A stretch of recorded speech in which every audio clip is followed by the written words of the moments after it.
گھر سے مسجد تک۔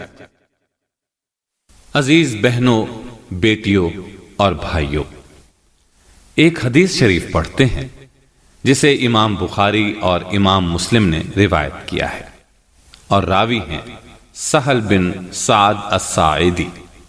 اللہ کے رسول صلی اللہ علیہ وسلم اپنی بیٹی فاطمہ رضی اللہ عنہا کے گھر تشریف لائے۔ دیکھا گھر پر حضرت علی رضی اللہ عنہ موجود نہیں۔ آپ صلی اللہ علیہ وسلم نے پوچھا، این ابن عمک؟ تمہارے چچا کے بیٹے کدھر ہیں؟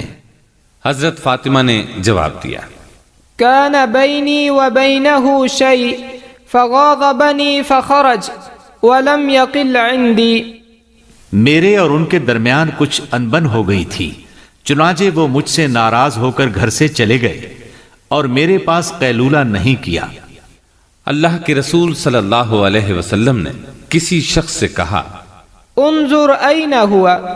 دیکھو علی کہاں ہیں؟ وہ آدمی گیا اور آ کر بتایا، اے اللہ کے رسول، وہ مسجد میں سو رہے ہیں۔ رسول اللہ صلی اللہ علیہ وسلم مسجد میں تشریف لائے۔ دیکھا حضرت علی رضی اللہ عنہ مسجد میں لیٹے ہوئے ہیں۔ حضرت علی رضی اللہ عنہ کی چادر ان کے پہلو سے اتر گئی تھی اور جسم کو مٹی لگ گئی تھی۔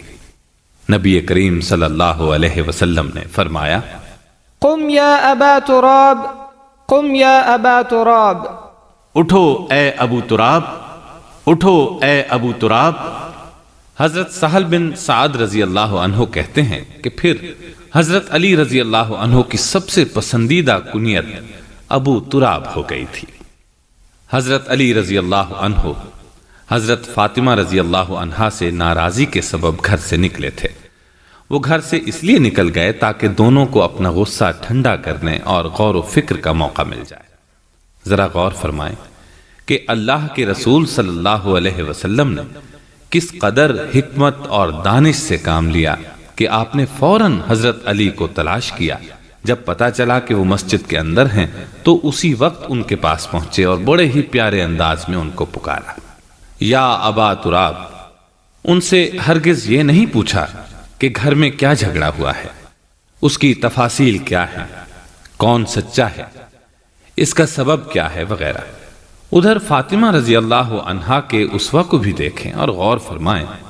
والد گھر پر آئے ہیں لیکن انہوں نے ہرگز اپنے اختلاف کی تفصیل بیان نہیں کی کہ خاوند کے ساتھ کیا معاملہ ہوا ہے، بس اتنی بات کہی، کان بینی و بینہ شیء فغاضبنی فخرج ولم یقل عندی۔ میرے اور ان کے درمیان کچھ انبن ہو گئی تھی، چنانچہ وہ مجھ سے ناراض ہو کر گھر سے چلے گئے اور میرے پاس قیلولہ نہیں کیا۔ لہٰذا اے میری بیٹیوں، بہنوں، عزیز بھائیوں، اللہ کے رسول صلی اللہ علیہ وسلم سے اپنے گھر کے مسائل کے حل کے بارے میں سیکھو، اور ہاں، ذرا فاطمہ رضی اللہ عنہا اور حضرت علی رضی اللہ عنہ کا بہترین اسوہ یاد رکھنا، اس کو بھول نہ جانا۔